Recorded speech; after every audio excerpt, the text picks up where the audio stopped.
it's a tricky market of staying true to yourself and not getting lost in the opportunistic ways of doing things for the short run, but to build a legacy and always asking yourself why you're doing this. Like, what's your motivation? What are you trying to tell the world? Welcome to Friends of Build magazine. I'm your host, Ted Bainbridge. I've been traveling the world and working in publications for 30 years. In 2016, we launched our first issue of Build magazine, a publication dedicated to high-end home construction, renovation, and the innovative experts that make this possible. This podcast was created to have some fun and explore those who have taken on the challenge of building luxury homes in demanding locations. From navigating logistics in construction to excavating the earth, we want to learn more about these people and how their projects became cover-worthy. So sit back, relax, and enjoy the show.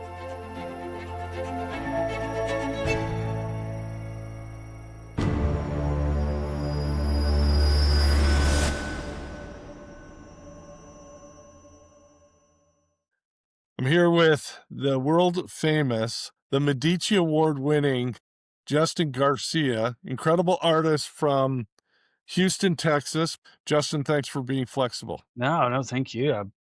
I'm glad to be on.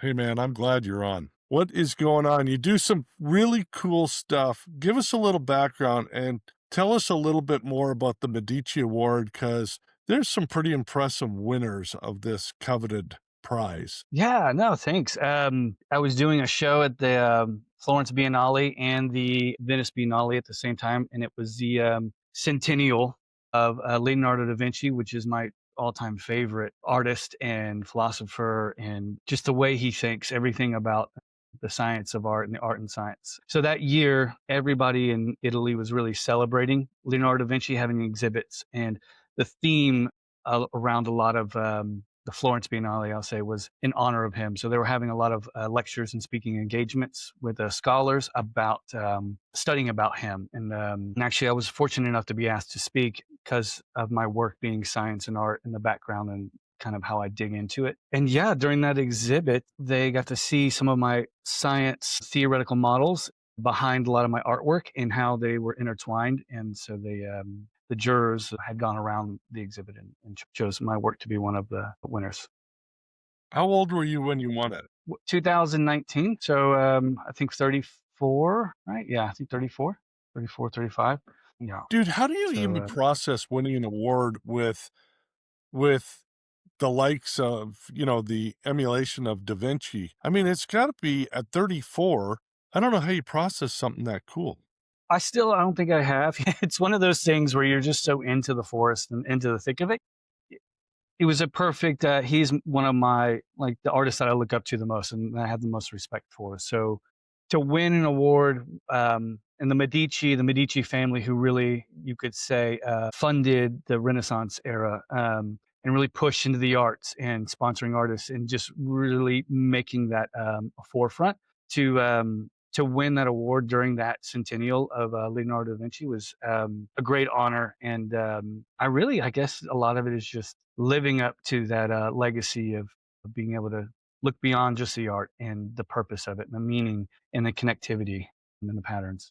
So Justin was in Scottsdale a couple of weeks ago, and we met with some builders and architects that were blown away with you. And it gave me actually a better appreciation for what you do. I think as an art collector, what you do is spectacular, and you've got an idea of who we are from the art in our house.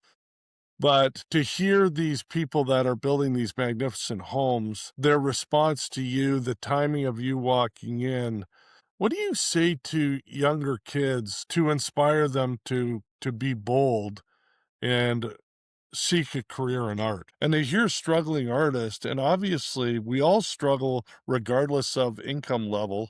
We all struggle to a degree. How do you encourage them? Because what you've done is will leave a mark far after your days on this earth. There's a couple of things that come to mind. And, when I got started, I was 3 jobs. I was living out of a boating storage unit just to save every penny. And it's a tough, art world is one of the toughest thing in balancing between the love and the passion, and the purpose of it, and then making a living. It's a really tricky deal. But if you, as an artist, I think if you lean into most, it's all about really self discovery, finding yourself. If you build it, they'll come. If you're true to yourself, you're authentic, and you're really digging deep within yourself to understand yourself and to understand the world around you and to make that bridge between what you're trying to create, almost like as if your thesis of who you are and you embody that and you put that out there, you really up the chances of being seen and having the people that it resonates with find you in the universe, kind of putting you in the right positions and the meeting the right people. When you really lean into that, I think that's the most purest way for an artist. And it's a tough road. It's not an easy road. Nowadays, things are changing so much with AI, brick and mortar buildings, and the way that we used to do things with and getting represented back in the days, not necessarily the same path of it now, the accessibility of the artist. So it's a tricky market of staying true to yourself and not getting lost in the opportunistic ways of doing things for the short run, but to build a legacy and always asking yourself why you're doing this. Like what's your motivation? What are you trying to tell the world?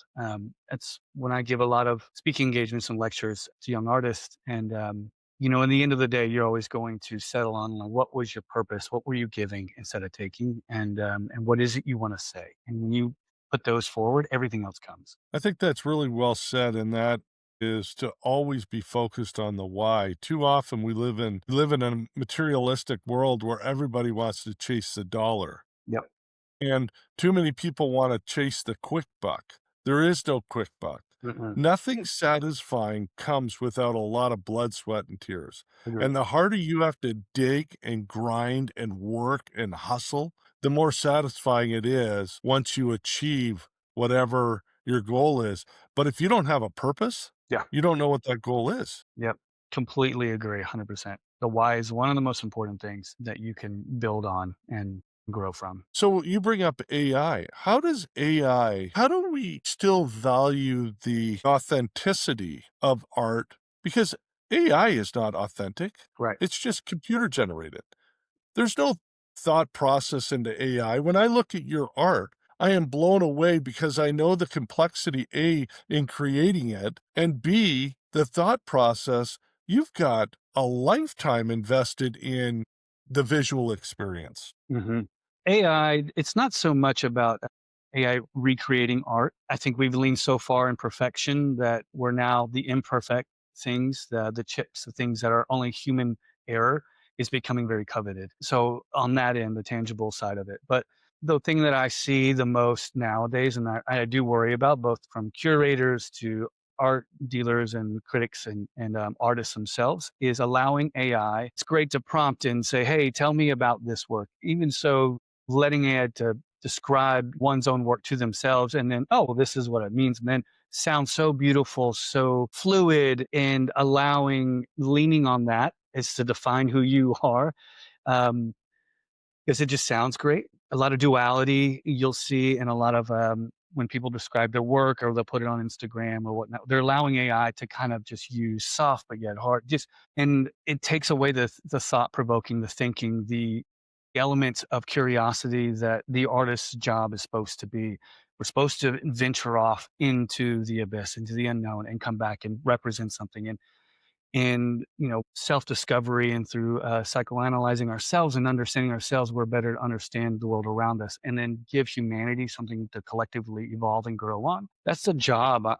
The task, the artist. It's not an easy task. I hold very true to that. So when you let AI kind of define those things and you don't even understand or willing to investigate those things about your own work, I feel AI is becoming such an easy way to write those theses and things without ever really questioning, and we lose that fuel that we need, that every humanity needs itself. But artists are on the front of making that their sole purpose and job, and then recreating a tenth of that through a piece of art to represent that connection. That's my fear with AI is it just is too easy to plug in and let it say things. Okay, so I don't wanna forget this. I gotta write this down or I will, but let me get back to educating the collector, hmm okay?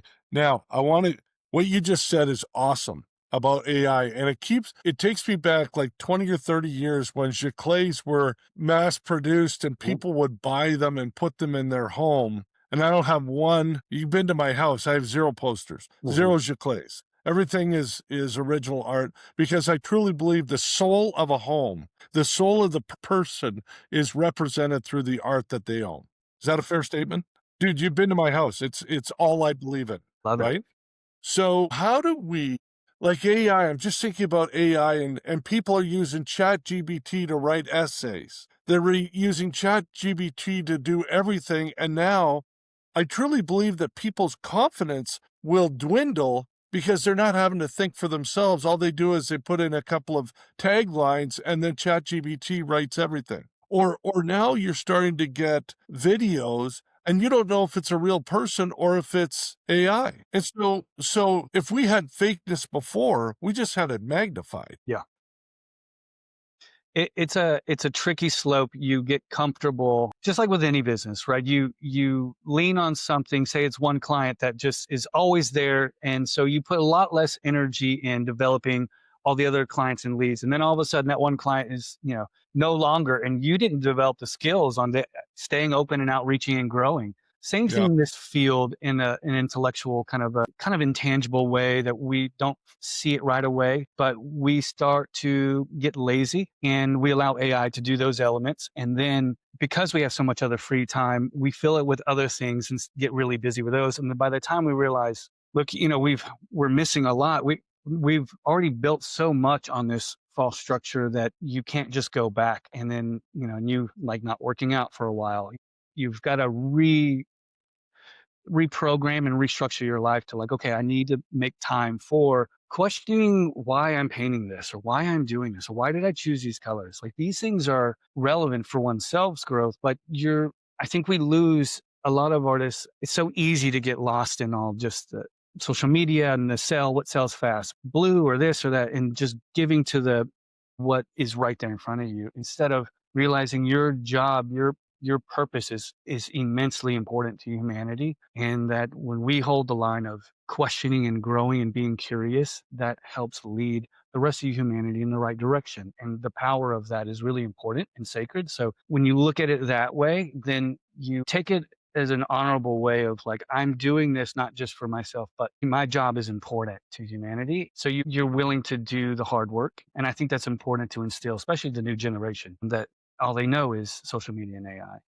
But it's constant, you got to get up every day and you got to remind yourself it's for the right work. It's worth it. And not get into too much of, into those directions that, nice, but they're not helping in the long run, just short run. Well, and if COVID taught us anything, I had this discussion with a client from Oklahoma City that I met for the first time in a restaurant in Scottsdale today. And if COVID taught us anything, it's Zoom is great. What we're doing here is great, but there's no substitute from being across from each other. I knew who you were, and then when I met you live was first of all, there was an instant connection. Within 15 seconds, I go, I like this dude, Hmm. right? And I think the reaction was similar. Yes.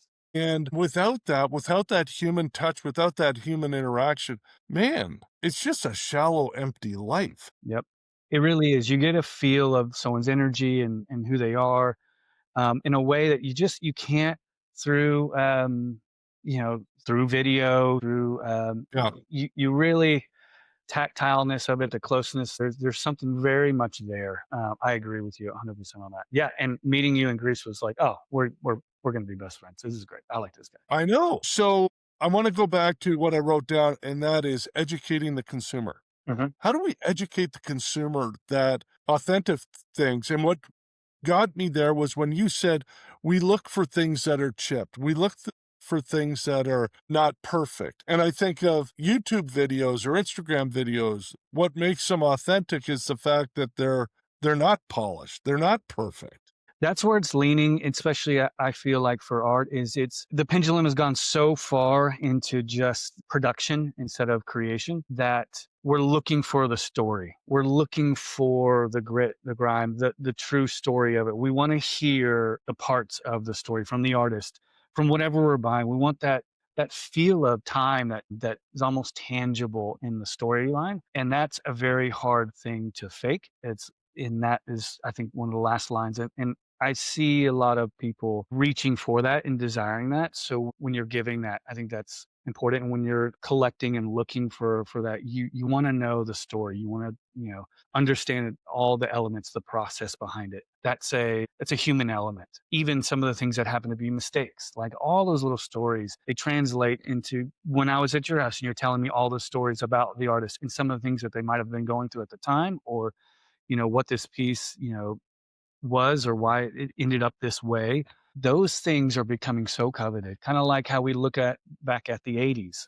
These young kids are collecting these cassette tapes and not even knowing what they were. But for us, it was the last time that the verge of technology was growing and was all excited, but yet the speed of which things were moving from one thing to the next was long enough that we could emotionally attach to. So we got used to certain like a new technology, but it lasted a long enough, a year or so, before the new next thing and was came out that was better. So we were able to emotionally get involved with these tangible objects, these materials, and the technology. Where now, I mean, you create something, or there's an app, and then tomorrow there's an even better app, or it's just constantly flips. It's not as relevant. So I see a lot of younger kids collecting. I mean, you look at cassettes or um, Record players. record players. They're becoming nostalgic. All the toys, these things are coming back because there's something intangible about that time period and those elements that are just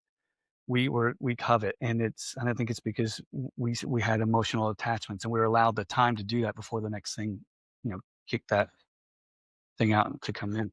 Lego was one of the best toys ever created because it forced you to use your imagination and build stuff. Yeah, agree. Lincoln Logs, all that kind of stuff. So I think that's where it comes from, and I use that as an example, because I'm starting to see a lot more of it now. But that translates into the stories, into the imperfect elements of the work, or in every aspect. Those stories are what really are what people are valuing and putting into nowadays, because we've missed it for so much in the last Yeah. 10 years or so. Well, personally, I hope it comes back Mhm. because creativity is where the joy of life is. Anyway, I want to pivot a little bit and I want to get to these architects and these builders that we were talking to in Scottsdale because you and Mark Johnson, the owner of Architectural Stone in Dallas, came up with a concept that blows these guys away. And talk about innovation. They've all, the ones that we talked to, were bored of some of the designs, Okay. and you've created these art walls. Talk to me about that, and where did this concept come from? Petrolithos. Yeah. So Mark and I, we've known each other for so long. And every time he's like, "Hey, what do you think about this?" And I'll be like, "Give me a couple months and see if I can find an element to it, design wise and art wise." So Petrolithos came along, and that was really taking artwork and transposing it into stone, kind of like a lithograph, but original works, and building it up to where you have a feel of a very subtle abstraction of work, of mind, or of the artist, and having that cover the wall, interior or exterior. And that was kind of the direction we were going for, a very subtle. Um, we're so used to seeing walls that are very bland, and so this was a way of like bringing it to life with artwork of original works and going that direction with it. And so it's been, yeah, everybody we've shown, all the architects are really loving it. So It's a new dimension and way more depth to these magnificent homes that these guys are building. yeah, it's exciting to see, to translate artwork into another form like marble or any kind of stone or basalt, anything, any of those materials actually, and seeing how it transforms a room with it embedded into the stone itself is really cool. So what you did with some of the architects here is you could see that they were reinvigorated of their craft. Mhm. I mean, they build beautiful stuff, but it's always neat to have okay, what's something new that you're working on, Yeah. right? Yeah. And to see it light up for me as somebody kind of on the outside for me, it was just fascinating to see them embrace it. They can see it. I mean, it's their world, and we're merging the art and architectural world. And I love working with architects. With my original, it was a perfect fit with me and Mark when he brought it to me. Because my architectural works, my sculpture works that are indoors, it was just a one step into that, but into the actual stones of taking my works translate was a perfect blend. And yeah, so for the architects, it's like a no brainer when they see it, and it gives them a plethora of ideas to run Well, with. I think you're gonna have some traction here for sure. Yeah, No doubt about it.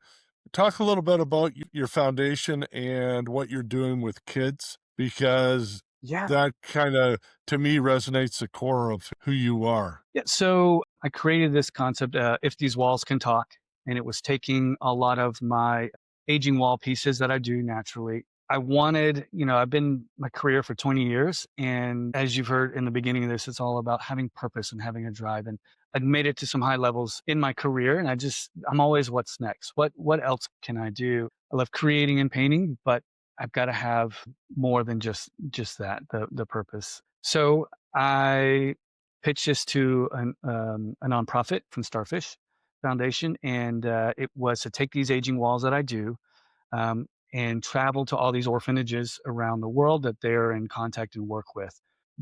Most of these facilities that I've gone to, there are about 80 of them. These orphanages, there's a lot of them are solely sex trafficking abused kids, and I would go there with tons of coloring pads and sketches and everything else, and we'll talk to them about more art therapy and just the way that they could express themselves through art, and let them just say anything they wanted to say on the paper, and I will translate it to original pieces of art, and then those pieces would travel to different museums showcasing from South America to some reservations here in Kansas, to Asia, to Africa. I've been pretty much all around the world. And so you get to see these kids translate a message that the world gets to hear of how they feel unapologetically. Some are, without worrying about if it's a positive message or not. I wanted them just to express what they want the world to know about them. And that's what we did for about 4 or 5 years, traveled about 20 countries and worked with all these kids from all different cultures and languages, and translated them into these big pieces of art, which all the shapes of each one, about 4 by 8 feet of each place or location I went to, and the color palettes matched, and different shapes matched kind of the feel of their area. And then I would retranslate all their writings in sketches, very childlike, some misspelled words. I kept it very original to what they've done, so that they could be represented and get their voices heard. And so that was a way to raise awareness of the abuse and sex traffic around the world and in our own backyard. She's one of a large trafficking place, and so to raise awareness and raise capital and money for this, to stop this and prevent it. But doing it through art, and bringing people together through art, and through the work that I do. How long did it take the kids to open up and trust you? You know, it's the first time I went, I was very timid about it, because it's just, you look into these kids' eyes, they're just, it's heartbreaking. They're so young, and you couldn't believe that that would be something that someone would ever think about doing. It's wild. I take a lot of collectors and clients with me to some of these locations to that donate and participate and help fund this art, this project, and we'll go and they'll help me work with the kids. But it takes a while. To answer your question, it takes about a few hours, and we go with the founder of Orphan Starfish, who's gone there for 20 years. So they're very comfortable with him, and the nuns and everybody are very comfortable with the foundation. And that foundation started through a banker who he went to provide computers and teachers to these orphanages. So when they age out at 18, they don't just have, going back to the only thing that they know. They're able to get on the computers and have a teacher there to get them skill sets in robotics and, film, and all these access to all these kind of trades, that when they do age out at 18, have to leave the orphanage, that they can go and have skill sets to go and not go back into the trafficking business, to make a living. A lot of third world countries. I came in as art and art therapy to bring and expose them to that. So we've been traveling, and it's an ongoing project. But yeah, we started in 2019. Andy, the founder, just loved what I did, and we met at Art Basel, and we connected. I pitched him a project, and he was like, "Yes, definitely." So it's been ongoing. COVID slowed it down, but then we ramped back up in the end of 2021. What does it do for you? Brings purpose. My mother was took in a lot of wayward kids growing up, and was a PTA president. Was very actively involved. I actually first started this with the Children's Assessment Center here in Houston. I worked with them, and I built a huge piece that they could auction off. But it was 6 months of kids going through therapy, and then their therapist would walk them to the quiet room, and on their way, they would pass this aging wall, and they would be able to write a message. And after 6 months, it was these kids, would write messages to kids that they would never see that were coming later with their therapist. And, and it was a way for them to reflect the next trip that they came back. They got to see what they wrote and see how they evolved from what they wrote and who they were then just to now and the emotions, as well as seeing other messages from kids that they would never meet. So that was in honor of my mother and how she just loved helping kids and taking on kids. And I grew up with that, with the community. And that's when I realized that like there's more than just painting. And, I want to have more purpose. And that was kind of the send off. It's a beautiful project. And so from there, I wanted to evolve it more, in different cities. And I had never imagined different countries, but it grew into all around the world. Yeah. And that's where it started from my mother, really. That's a really cool story.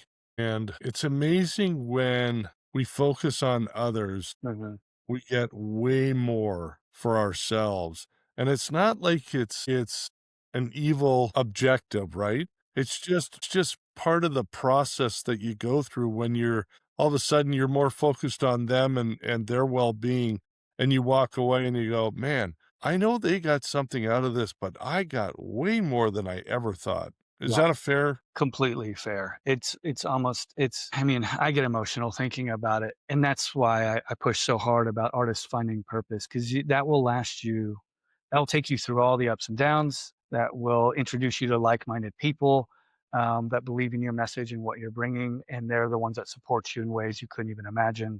And then you get to be in situations like I got to with traveling and helping out others. And there's nothing better than that, to be honest.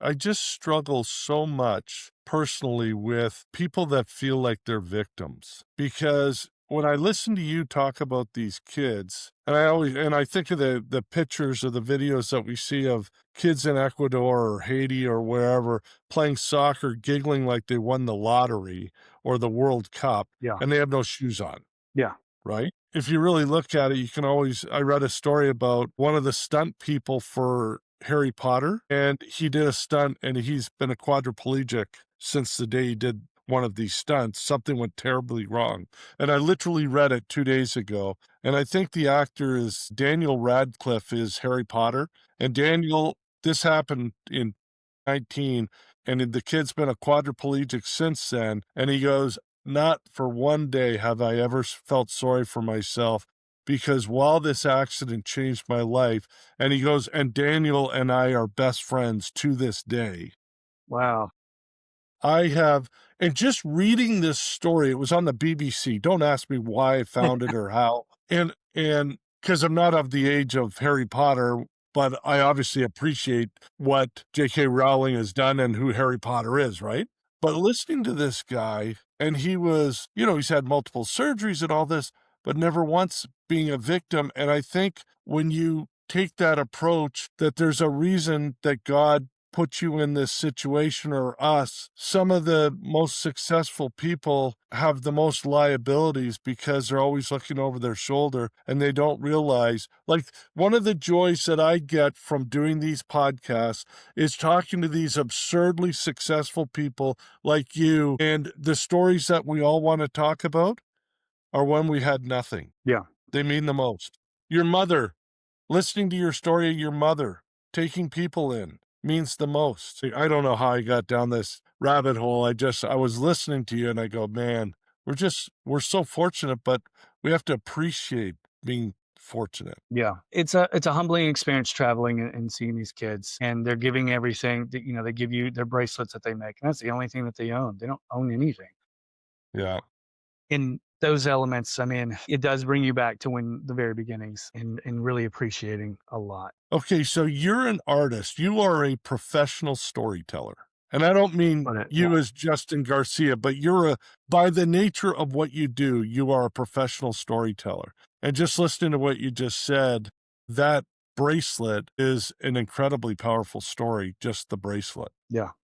I've got them. I mean, I'd wear them 24/7 if I could make sure they don't fall off. But yeah, I mean, it was those little things are everything. So where do you see that going? Because that's real purpose. Where do you see that going in the next 5 years? Well, I would like to grow the awareness and the mission. And as you know, I run a few different Yep. projects with the other businesses and stuff, and through the arts. And so I got to juggle everything. This project will come back around. We'll work on it further. We'll do another exhibit in maybe Marfa, or maybe somewhere. We'll move the exhibit around. I think I have about 18 of the pieces, and then we'll slowly grow it, and then we'll expand. I'd like it to be a movement where it's multiple nonprofits that I work with and grow the concept so we can raise awareness and money for the cause to be able to help combat all this. So I see it growing in that direction. I think it's really cool. If there's any way I can help you out, ask. I think it's a really cool venture.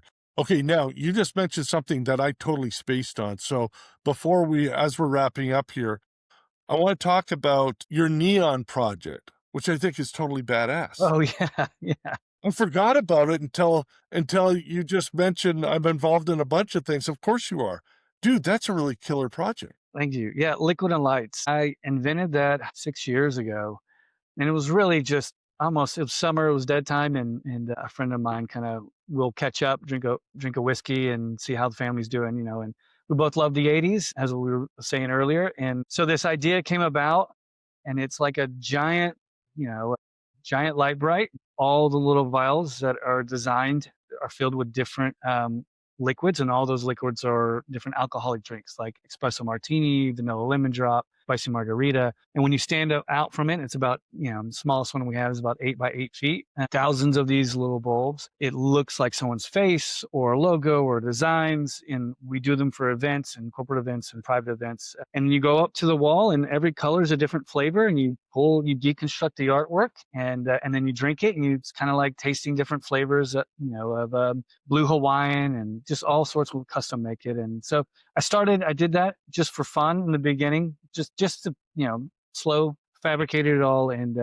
then word of mouth, now it pulls me everywhere, traveling all over the nation to do these installations, consumable installations. Yeah. Okay, so would you do it at a trade show? Who's the client? How do you get it out there? How do you market it? Really, it's all word of mouth. I've been so busy with all my other art, but go to the website or the Instagram to contact us and or my team, and then we just kind of work in the back end with designs and renders and pull out flavors and work with venues and everything else to ship it and freight it and get there and set it up and everything else.